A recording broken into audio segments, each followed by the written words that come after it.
नमस्कार मंडळी.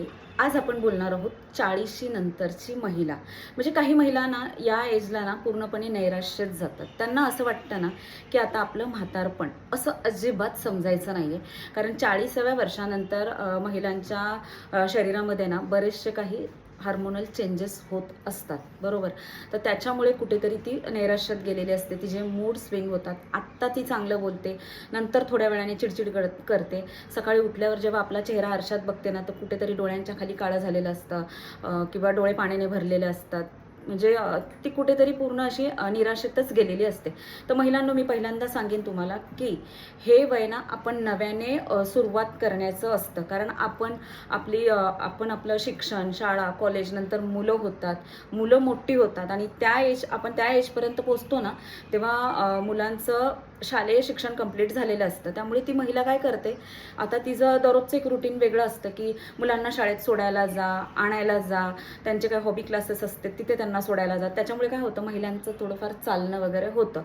तर आणि हे शालेय शिक्षण मुलांचं झाल्याच्या नंतर ती महिला ना कुठेतरी बाहेर जाण्याचा कंटाळा करते. कारण मुलं नंतर स्वतः शाळा कॉलेजात जात असतात, बरीच मोठी झालेली असतात मुलं. त्यामुळे महिलांचं ना स्वतःकडे थोडंसं ना दुर्लक्ष होतं.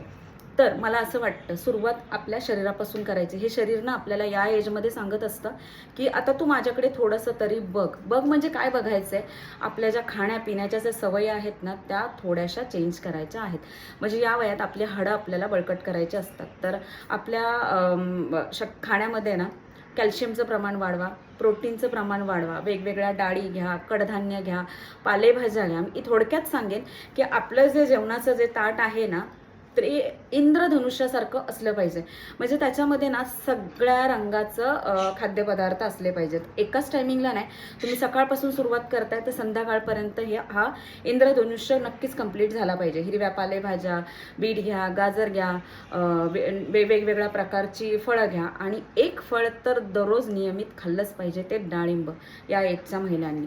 कारण थोडंफार शरीरामध्ये आपल्या रक्ताची थोडीशी कमतरता असते. तर डाळिंब तुम्ही रेग्युलर खाल्लंच पाहिजे. आता मी सांगेन की हे आपलं जेवणाचं वगैरे झालं.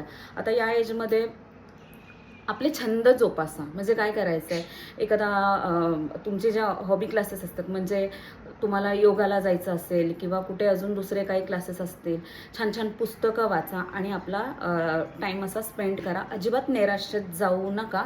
इथून तर आपल्या आयुष्याची खरी सुरुवात होत असते असं मला तरी वाटतंय. आजचा व्हिडिओ आवडला असेल तर लाईक करा, शेअर करा आणि चॅनलला सबस्क्राईब करा.